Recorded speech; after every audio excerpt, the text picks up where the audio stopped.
Bonsoir à tous, bienvenue à notre compagnie pour un nouveau numéro de Parlons Carcassonne 13 en direct du siège du club. Les équipes carcassonnais étaient au repos ce week-end pour cause de rencontres internationales entre l'équipe de France et le 13 de Grande-Bretagne. C'est pourquoi nous avons décidé aujourd'hui de faire la part belle aux jeunes de l'académie et à leurs aînés des U19. Pour ce faire, nous avons le plaisir d'accueillir sur ce plateau Amar Sabri, qui est l'entraîneur des U19, Louis Briand-Bel, qui est l'un des joueurs des U19, et Pierre-Yves Blasi, qui est le directeur de l'académie. Bonsoir messieurs, merci d'avoir répondu présent à notre invitation.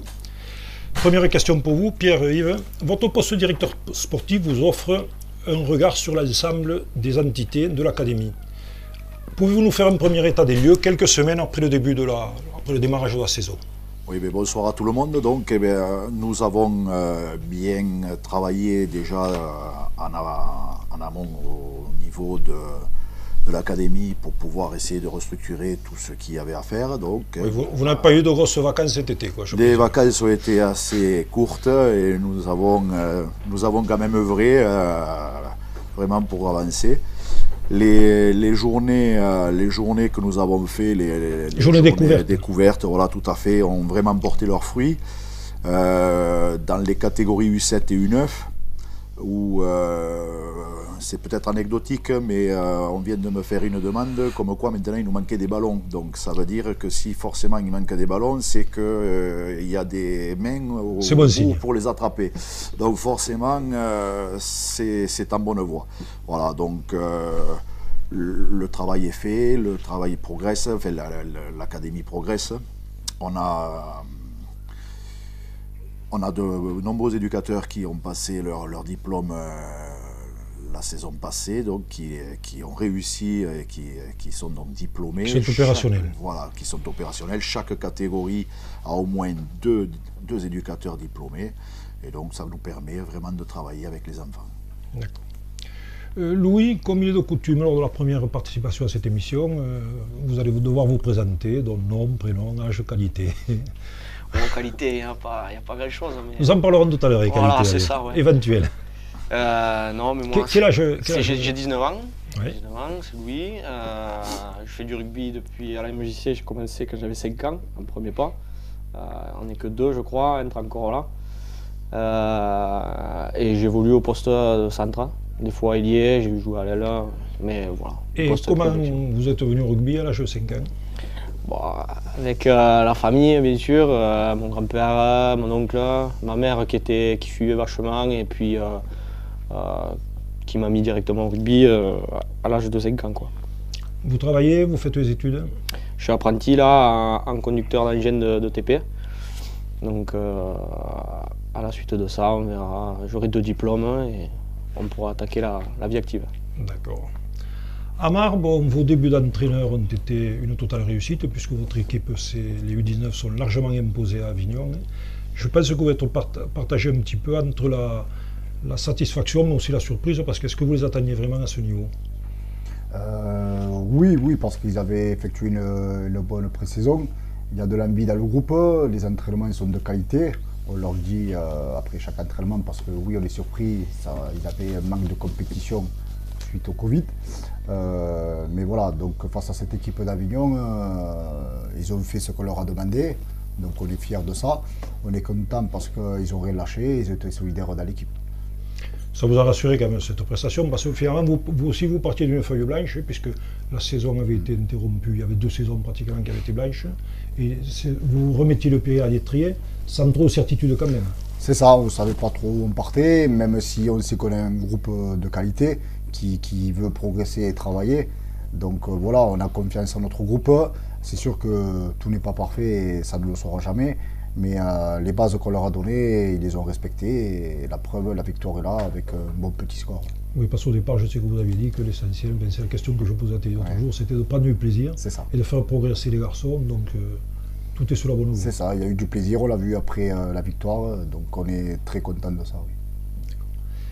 Pierre-Yves, maintenant que l'académie est lancée, quelles sont les futures actions que vous entendez mener? Disons qu'on s'est rapproché un petit peu au niveau du niveau scolaire pour éventuellement... Vous intervenez justement, vous voilà, faites des actions. pour l'instant non. On le faisait, bon moi ça faisait partie de mes missions lorsque j'étais employé par l'ASC, mais l'ancienne ASC, l'ancienne version, tout à fait. Et là, on s'est redirigé, donc on a été reçu par M. Daniel Sokolov au rectorat de Carcassonne, donc pour éventuellement revenir sur les écoles primaires et toucher un public beaucoup plus nombreux, de façon à faire revenir vers nous des enfants qui, après ce Covid, sont très certainement partis sur d'autres voies en espérance sportive, mais surtout des périodes où ils ont été très sédentaires et les faire revenir vers une activité physique qui pourrait leur permettre un petit peu de remettre le pied à l'étrier. On va essayer de revenir là-dessus sur des activités qui sont ludiques, qui sont de motricité. C'est tout autour du ballon ovale, mais bon, sans être vraiment du rugby. Il n'y a pas d'apprentissage spécifique au niveau scolaire. Voilà, tout à fait. C'est-à-dire que c'est de la course, c'est des appuis, c'est ce genre de choses, de façon à bien... entre guillemets, apprendre à courir, ce genre de trucs qui manquent un petit peu, voilà, les bonnes attitudes. Mais c'est fait avec un ballon de rugby pour apprendre à courir avec quelque chose dans les mains, mais ça ne sera pas du rugby pour faire... que ça reste ludique. Voilà, pour éviter de faire peur aux mamans quand elles nous verront arriver. Il n'y a pas besoin d'amener le casque d'entrée. Voilà, exactement, dit le protège-dents.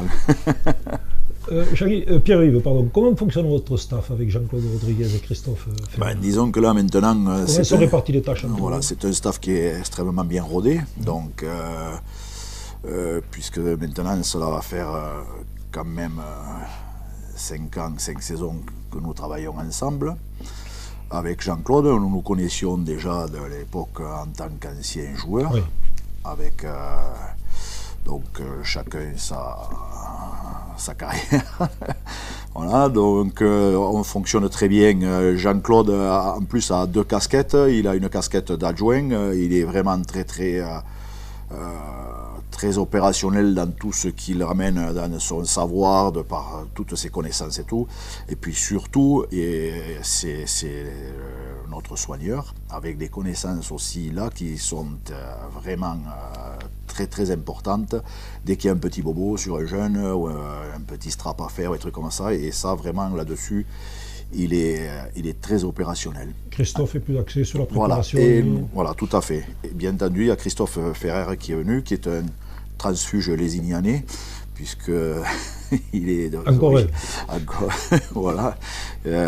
Donc Christophe qui est un autodidacte complet au niveau de la musculation, de la préparation physique, de la diététique, et vraiment avec des connaissances dans tous ces milieux qui sont vraiment très intéressantes, et c'est lui qui s'occupe de tout ce qui est réathlétisation de nos jeunes, puisque là on essaye de s'orienter vers une académie vraiment comme les grands, quoi, comme si jamais pas une équipe professionnelle, mais donner toutes les bonnes cartes à tous nos garçons, et avoir quelqu'un qui s'occupe de la réathlétisation après une blessure. Il n'intervient que sur les U17? Oui, il intervient que sur les U17, puisque au-dessus, le préparateur physique qui fait partie du staff, quoi. Mais nous, voilà, donc, il y avait Éric Dumont également, qui était adjoint avec nous, mais à la demande de Carcassonne 13, donc, il n'avait pas d'entraîneur. Éric Dumont était là depuis quelques années avec nous, il postulait pour une place d'head coach, et donc, l'opportunité s'est présentée avec l'équipe féminine, et le voilà qui est parti, il vole de ses propres ailes. Ça reste toujours dans la famille. Ça reste toujours dans la famille. Puisqu'on évoque la famille, Louis, vous êtes le neveu de Jean-Philippe, donc le petit-fils du regretté Christian. 2 grands joueurs qui ont porté haut les couleurs du 13 à Carcassonne et même à l'international. Est-ce que c'est pas des fois un peu trop lourd de porter un nom comme ça à Carcassonne? Non, depuis petit ils sont habitués, je veux dire, c'est pas comme si c'était... Enfin voilà, oui il y a le nom, mais je veux dire, Jean-Philippe c'est Jean-Philippe, Christian c'est Christian, et moi c'est moi, quoi. Donc on n'a pas le même rugby, peut-être pas la même vie, et non, franchement, j'ai aucun problème par rapport à ça, quoi. Jean-Philippe, c'est lui qui vous a un peu inspiré pour... Ouais, j'allais dire, on me disait peut-être un joueur à regarder. ça me vantait ni rien, quoi. Je veux dire, j'ai eu la chance de voir mon oncle jouer à Carcassonne, au Dragon, avec l'équipe nationale. Et c'est vrai que il jouait mon Parfois poste. au Donc, centre, oui, voilà, c'est pour ça. Donc, il a souvent joué au centre. Donc c'était un peu un modèle, ouais. Donc, Il vous donne des conseils encore non, plus maintenant, mais si je voulais, il m'en donnerait, oui. Pourquoi vous ne le voulez pas? Non, je ne veux plus le voir. Non, si, il pourrait m'en donner, ouais, si je veux le voir. Ouais. Amar, il y a très longtemps que vous collaborez avec Pierre-Yves, donc. Comment se passent vos échanges? Puisqu'entre les U17 et les U19, c'est quand même la passerelle vers le monde, vers le grand monde du rugby, quoi.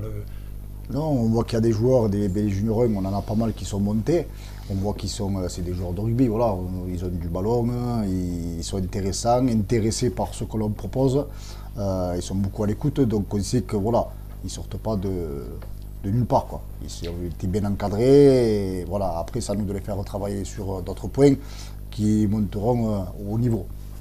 Est-ce qu'il y en a, comme le principe qui s'applique à la première et qui fait monter des U19 là, pour le groupe suivi qu'on appelait, ce n'est pas instauré ça pour des U17 vers les U19? Non, pour l'instant non. Enfin, c'est-à-dire que là, il y a des catégories d'âge qu'il faut respecter, effectivement. Disons que c'est plus compliqué. Ouais. La problématique qui va être rencontrée, c'est qu'il y a quand même 3 ans de juniors. Et donc plus une 4e année pour ceux qui sont cadets, donc 2e année, voire une 5e année pour certaines premières années qui pourraient postuler.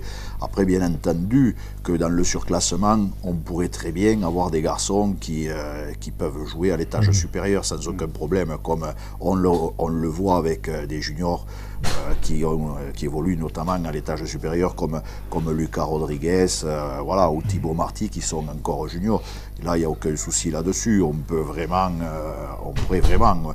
Mais moi, le seul souci que je vois là des fois, c'est que nos effectifs sont quand même relativement pas restreints, je dirais, puisqu'on a 27 U17 là quand même.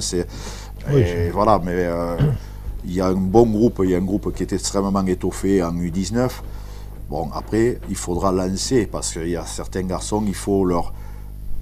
Je vais employer un mauvais terme, c'est pas une récompense, mais ça peut permettre dans la passerelle de dire, écoute, samedi on ne joue pas nous en U17, par contre en U19 on pourrait essayer un tel et un tel.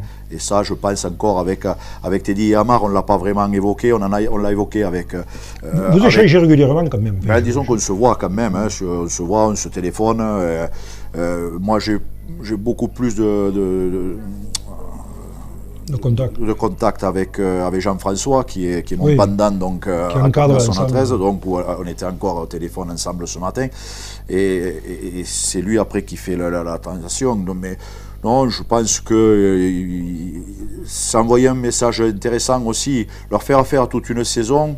Est-ce que c'est bien de déshabiller Pierre pour habiller Paul? C'est un petit peu... Mais envoyer un message fort pour dire, bon, mets-y le nez, puis après, l'année prochaine, être stagiaire, dès qu'on monte en junior 1, c'est vrai que ça peut être intéressant. Le palier, là, je vous pose la question à tous les deux, le palier est vraiment important entre U17 et U19?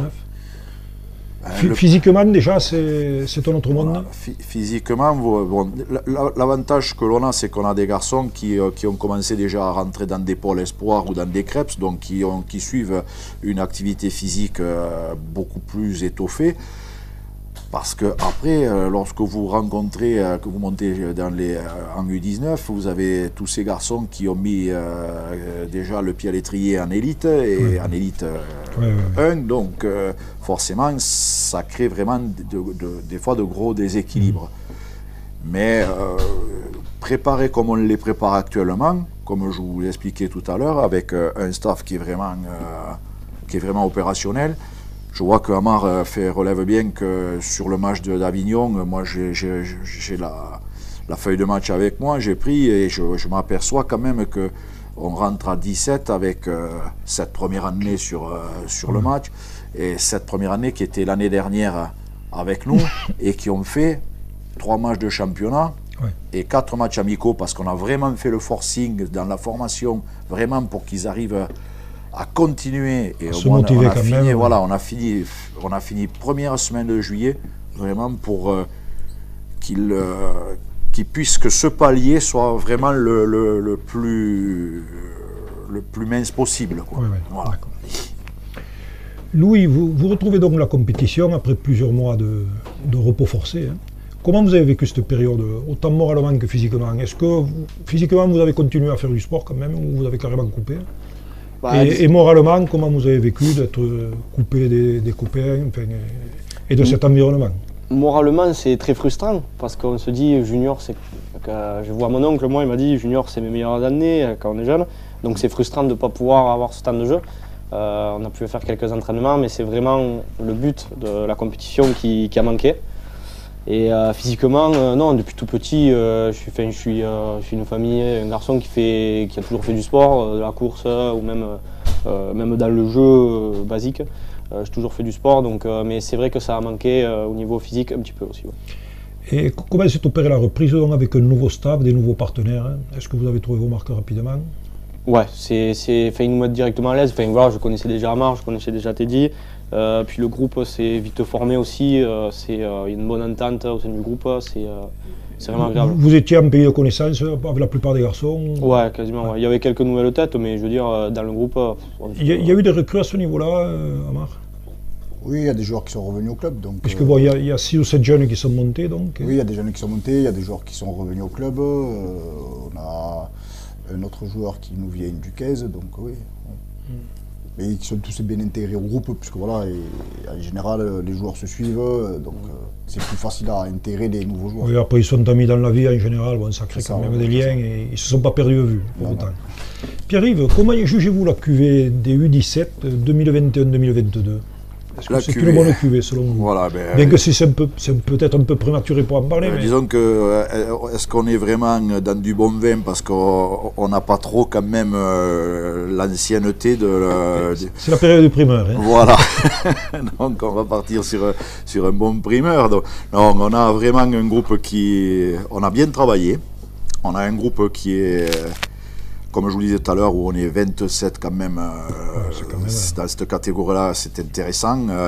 Dommage, à les 4 ou 5 licences près, on aurait pu éventuellement mettre une petite équipe à 9 à côté pour vraiment faire travailler tout le monde. Il y a beaucoup d'engouement au niveau des entraînements, tout le monde est là, tout le monde est vraiment solidaire, pareil qu'en U19, hein, mais on a des garçons qui sont vraiment opérationnels et vraiment très impliqués. Je pense que la qualité d'encadrement, autant pour les 17 que pour les 19, doit y jouer beaucoup quand même. Parce que bon, disons qu'il faut vous êtes vraiment... quand même des références dans vos rôles respectifs. Bon, à partir du moment où l'encadrement est sérieux, je pense que les choses suivent. C'est comme à l'école un petit peu. Voilà, exactement. Quand vous avez des garçons qui arrivent, qui sont déjà en école de rugby depuis des années, qui regardent Bein Sport, qui regardent pas mal de choses, qui connaissent le rugby des fois très bien, forcément, vous êtes obligé, vous en tant que coach, d'être vous aussi prêt à les faire travailler. On ne peut pas avancer si jamais nous, on n'est pas locomotive de ce groupe-là, tout simplement. Moi, je suis en permanence en formation. Enfin, en formation, je m'intéresse à beaucoup de choses, comme je viens d'un stage, là, on finit un stage. Nous allons y venir. Voilà, nous allons y venir, mais je sors d'un stage avec des gens d'un staff qui sont vraiment... vraiment très forts dans le milieu rugbystique. Les relations avec les gens qui encadrent les pôles, on est en permanence ensemble, donc ça fait que, attention, on est en permanence ensemble, je rectifie un petit peu, surtout au niveau du pôle, on est en permanence en contact ensemble, oui. On est bien d'accord, hein, parce que je ne veux pas non plus...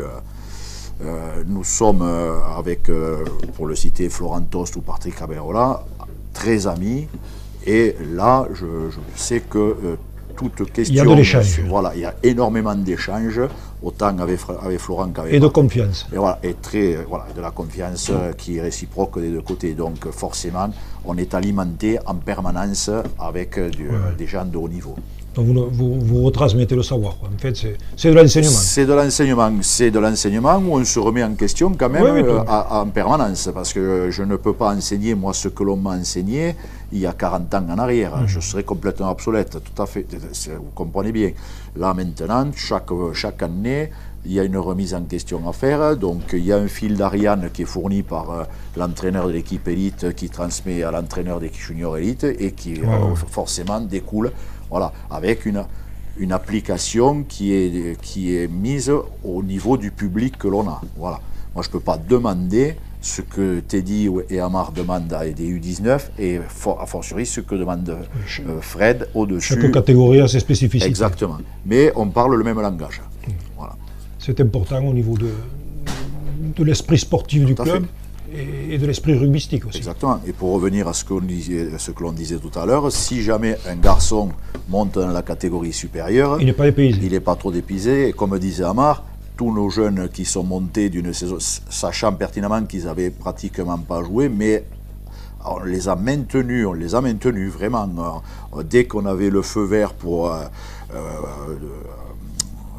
du responsable Covid de l'académie, puisque l'académie avait désigné une personne responsable Covid qui étudiait tous les textes et qui nous mettait devant. Et voilà, dès qu'on a pu, on a fait. Parce que ce qui s'appliquait à l'élite 1 ne s'appliquait pas forcément aux autres.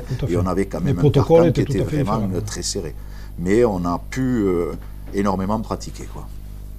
Avant de l'oublier, je vais faire deux petites annonces. Sachez que dimanche matin à 9h30 à Aigues-Vives, en Haute-Garonne, les féminines disputeront un tournoi à 9 contre les équipes de Toulouse, Limoux et Aigues-Vives. Donc dimanche matin 9h30 à Aigues-Vives.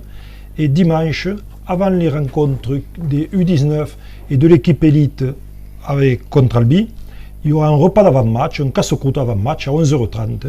Vous pouvez vous inscrire en téléphonant au siège du club au 04 68 77 59 01. Voilà, j'espère que le message est passé et que vous viendrez nombreux à ces deux manifestations. Louis, revenons un peu à vous. À quel poste opérez-vous, vous m'avez dit, au centre? Au centre, oui, principalement. Quelles sont les qualités que vous reconnaissez à ce poste-là? Je suis jamais arrivé à décerner mes qualités. Peut-être vos deux mentors, là, vous le diront. Peut-être, mais... Non, après de la vitesse, je ne sais pas, du ballon. Non, vitesse, j'aurais pas trop de vitesse. Du ballon, on m'a dit. Ouais, peut-être de l'impulsivité. Mais peut-être pas trop d'endurance. Et, ça se travaille, ça, mon garçon. Je le sais. Non, mais ouais, plus cette qualité-là. Après, bon, essayer de faire marquer les liés, c'est le but. Dans quel secteur tu penses que tu as le plus progressé? Tu aimes défendre, hein? Oui. Ah oui, c'est la famille. Petit, c'était l'inverse. C'est la famille, alors. Petit, c'était l'inverse, mais là, ouais, c'est vrai que... Ouais. Amar, vous partagez ce jugement sur les... Oui. Non, il a progressé. Après, on voit que quand les joueurs s'entraînent bien, ils veulent apprendre, c'est plus facile aussi pour eux de progresser. Et donc, voilà, Louis en fait partie, il joue centre. Donc voilà, son but est on va dire, de griller son vis-à-vis, ce qui est très dur en un contre un, mais voilà, on travaille pour, quoi. Vous pouvez jouer à d'autres postes ou c'est centre, ça? Oui, non, après, voilà, j'ai déjà été à l'aile, j'ai déjà été à l'arrière. Bon, après, vu mon physique, je ne peux pas jouer devant, hein, ça c'est sûr, mais ouais, ces trois principaux là, ouais. Amar, Lulu Rodriguez et Hakim Belladri ont intégré l'équipe Fagnon, hein, donc ils sont déjà équipiers premiers. Le jeune Julien Laporte est en qualité de stagiaire. Hein. Est-ce que ces trois garçons, lorsqu'ils redescendent en U19, comme c'est le cas, hein, est-ce qu'ils jouent leur rôle quand même de cadre Est-ce qu'on sent qu'il y a une maturité qu'ils ont pris au contact de l'équipe élite qui se retrace et après au niveau des autres jeunes? On le ressent bien et c'est positif pour le groupe. On sent que voilà, ils apprennent sur l'équipe élite en s'entraînant sur tout dans la transmission des conseils, des attitudes. Ça parle beaucoup, c'est leur rôle qu'on leur demande aussi. Voilà, c'est eux d'apporter et de monter le groupe vers le haut. C'est bien pour les joueurs qui jouent à côté d'eux aussi. Voilà, ils se sentent peut-être en sécurité ou voilà, ça leur apporte quelque chose en plus, quoi. On sent qu'il y a une énergie nouvelle qui arrive et c'est bien pour l'équipe, quoi. Vous l'avez senti sur ce match à Avignon que... Oui, on le voit, on voit la différence quand ils redescendent avec nous et tant mieux pour eux, parce que ça veut dire que... qu'ils ont bien appris la leçon. Ils ont bien appris la leçon et voilà, ils arrivent à transmettre aux autres joueurs en leur donnant des conseils, même après l'entraînement ou quoi que ce soit. Donc c'est bien, c'est positif, ça veut dire qu'ils ont mûri. mûri dans leur apprentissage. Et comment ils prennent ce rôle? Ça leur plaît? Enfin, Oui. Ce rôle de papa que vous avez joué un petit peu avec l'équipe Oui, non, ça avec leur plaît, élite, hein, ça leur plaît, et tant mieux, parce que voilà.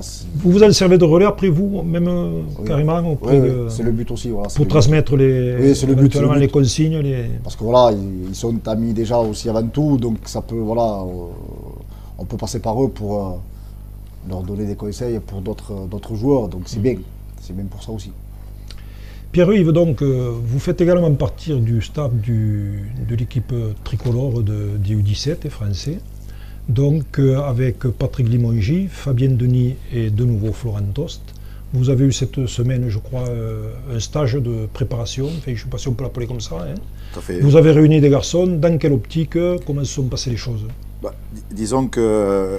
Au Krebs à Toulouse. Voilà, ça, tout à fait. On travaille chaque année pour une tournée, une année en France, une année en Angleterre. Au cours de cette tournée, chaque fois, il y a 2 matchs internationaux. Bon, là, bien entendu, avec le Covid, tout était tombé à l'eau. On était parti sur un premier stage et avec une planification. La Fédération française de rugby à 13 nous a donné le feu vert visiblement pour remettre en place cette planification qui a été orchestrée donc par... Ce sera en France cette année. Hein. Cette année, ça sera en France. Donc, cette planification qui a été orchestrée donc, de main de maître par Florent. Hein, comme vous le précisiez, et Patrick Limongi, head coach, et Fabien Denis qui entraîne l'équipe d'Albi en élite.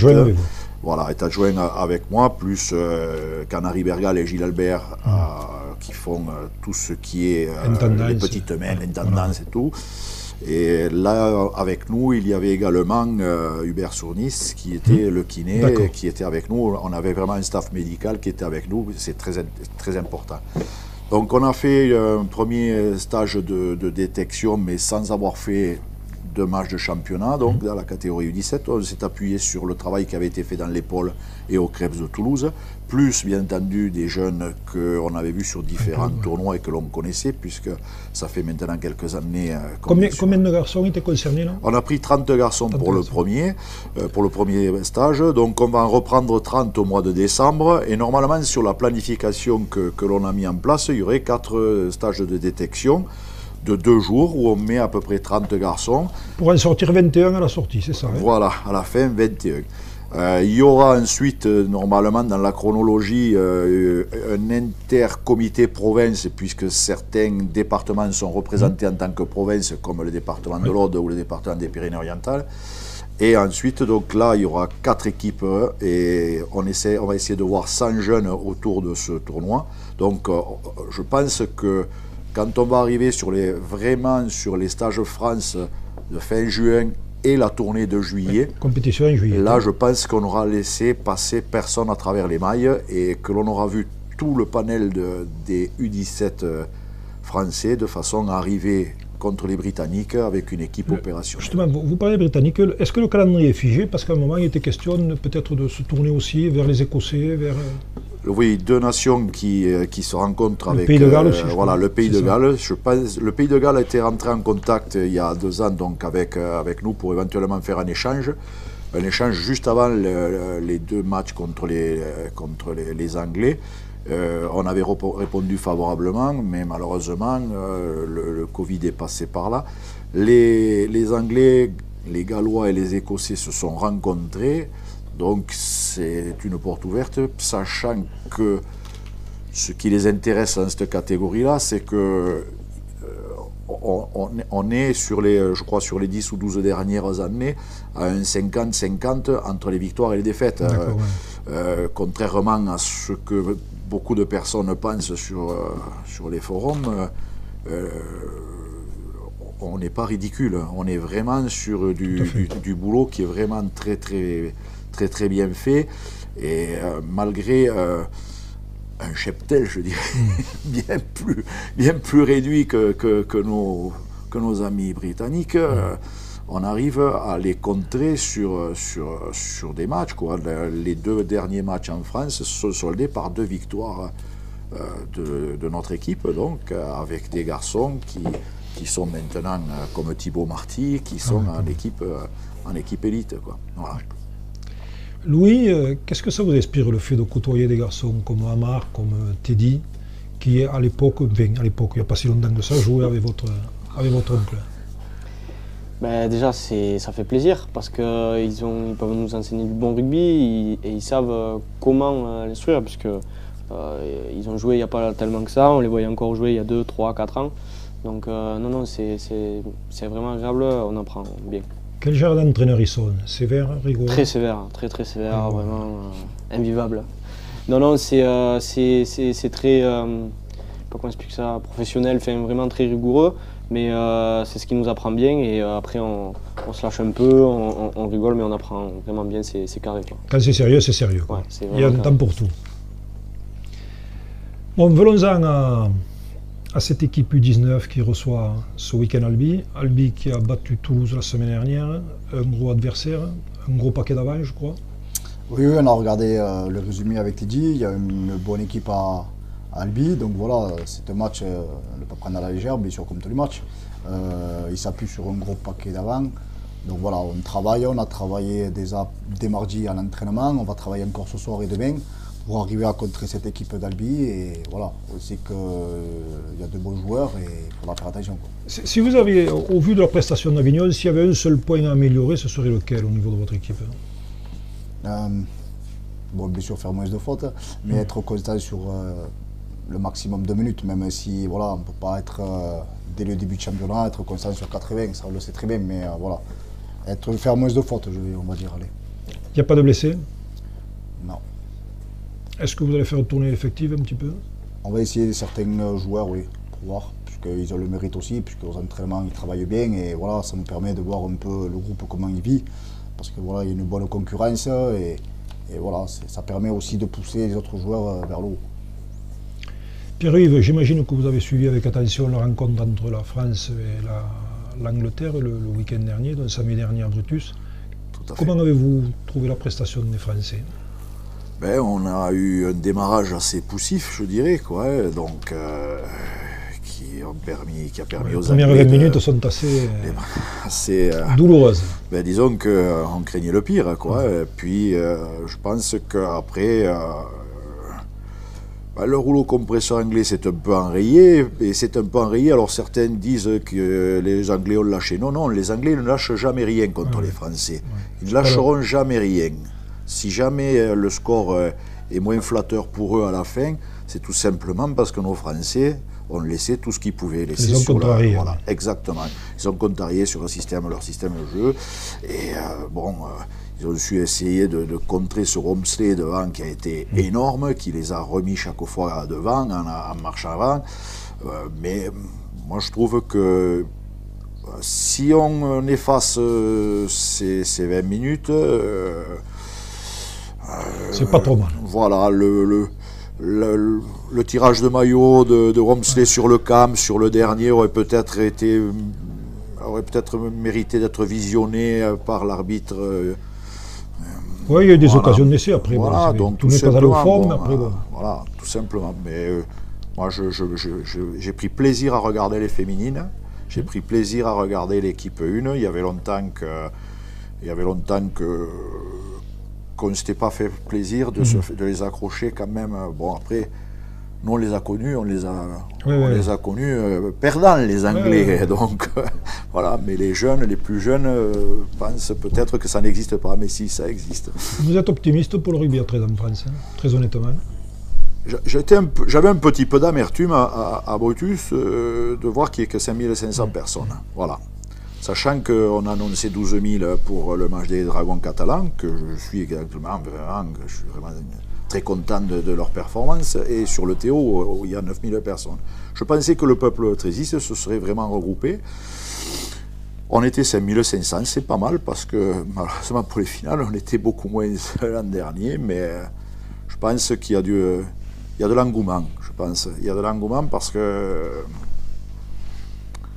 il y a beaucoup de jeunes qui viennent, et moi je vois sur les matchs, dès qu'il y a un gros match à Benos, un gros match de U17, il y a forcément 300-400 personnes. Donc, ça passera par là, je crois que si les jeunes reviennent. Voilà, si les jeunes reviennent, donc forcément, je pense qu'on est. De toute façon, tout le monde pousse dans le sens où on fait tout pour qu'on puisse vraiment regagner des lettres de. Il y a la place pour tout le monde. Il y a la place pour tout le monde.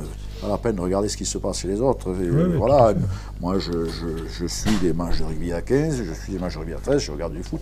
Voilà, chacun est libre, mais le ballon ovale, il est pour tous les deux. Et je pense qu'il y a des gens qui doivent se régaler de venir nous voir, comme nous, il y en a qui se régalent. Voilà. Le monde est ouvert pour tout le monde. Et il faut continuer à progresser sans regarder ce qui se passe forcément à côté. Tant qu'il y a de la vie, il y a de l'espoir. Exactement, je suis tout à fait d'accord avec vous. Louis, quelles sont vos ambitions en matière de rugby? Je vous trouve un peu dilettante, le peu que je vous vois là. Non, mais je pense que tous ceux qui jouent au minimum. Est-ce qu'une carrière comme votre oncle ou votre grand-père? Non. Très honnêtement, non. J'ai d'autres projets dans la vie. Après, je suis toujours là. Voilà, le rugby, ça fait quand même partie de ma vie. Aller le plus loin possible, oui. Après la même carrière, ne jouer au rugby, non. Voilà, parce que j'ai d'autres projets. Mais... Par contre, vous pourriez être chasseur professionnel. Ouais, voilà, ça doit être ça. Ouais, ça Qu'est-ce que vous chassez? Le sanglier, essentiellement. À combien vous en êtes? Pas grand-chose encore là. Non, il n'y a pas grand-chose encore. Pas grand-chose. Il n'y a pas de pluie. Faudra s'y mettre un petit peu. Voilà. Bon, Amar, je n'oublie pas qu'il y a encore quelques mois, vous étiez joueur de l'équipe élite. Donc je vais vous demander quel regard vous avez eu sur la prestation de l'équipe élite à Avignon. Puisque, bon, ils vont eux aussi être confrontés à Albi ce week-end. Savoir quel retour vous faites sur leur match. Je pense que vous l'avez vu au moins une séquence. Oui, on a regardé le match en entier avec l'équipe et Teddy. C'est jamais facile de gagner à Avignon. En plus, on sait très bien qu'Avignon font de très grosses pré-saisons. Ils sont toujours affûtés sur leur premier match. Et Carca a répondu présent. Ça a été un combat sur la première mi-temps. Chacun a eu sa mi-temps. Mais voilà, Carca, dès qu'elle a joué sur le jeu, c'était parfait. C'était bien, quoi. Donc voilà. Vous avez vu quelques faiblesses quand même dans cette équipe carcassonnaise? Voilà, après il y a toujours des détails à travailler, c'est normal. Mais, il y a eu pas mal de fautes. Oui, voilà, c'est ce qui a remis un peu Avignon dans le match. C'est ça, c'est sur nos fautes à nous qui ont pu marquer et ainsi de suite. Mais voilà, on intègre de nouveaux joueurs, donc il y a une temps d'adaptation. C'est juste des petits détails à travailler au fil des entraînements. Ils l'ont fait déjà depuis la semaine dernière pour préparer ce match d'Albi. Au niveau des nouveaux là-bas, sommairement, il y en a un qui vous a vraiment tapé dans l'œil? Ouais, ils sont tous bien. Après, voilà, on sait très bien que Clément Boyer va apporter beaucoup à l'équipe par son expérience un peu professionnelle. Donc voilà, je le mets à l'image un peu de Mika. C'est des joueurs sérieux qui connaissent le haut niveau. Ouais.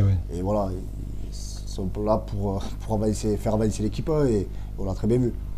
D'accord. Dimanche, donc, l'équipe élite reçoit Albi, qui s'est imposée le week-end dernier à Toulouse. Comment vous voyez cette rencontre? Enfin, je ne sais pas si vous avez eu quelques retours des deux équipes. Pas trop eu de retour. Bon, Albi a fait un excellent recrutement, je crois, comme toujours. Il s'appuie apparemment sur un très beau joueur qui est un pilier. Nous, il y a Mathias qui est parti là-bas à l'intersaison, donc on le connaît. Justement, après vous donnerez un petit conseil, en conclusion à Mathias, si vous avez un message à lui faire passer. Non, qu'il prenne son match comme si je vois Carca. non, après voilà, chacun son équipe. Mais voilà, Albi, on sait très bien qu'ils sont toujours dangereux, même si des fois on croit que. Mais ils l'ont prouvé l'an dernier. Voilà, ils sont toujours présents, quoi. C'est des équipes. Ils sont retrouvés en demi-finale et il n'y avait rien à dire. C'est ça. Maintenant, après, voilà, sur le match, on ne sait pas. D'accord. Eh bien, écoutez, je pense que nous avons fait le tour de la question, de l'académie à l'équipe élite. Donc, merci messieurs pour votre participation. Ça a été un très bon moment pour moi. A vous tous, on vous donne rendez-vous la semaine prochaine, donc jeudi prochain, à 18 h, toujours aux mêmes horaires, donc au même endroit, donc au siège du club. Bonne soirée à tous et rendez-vous jeudi prochain pour de nouvelles aventures en jaune et noir. Merci.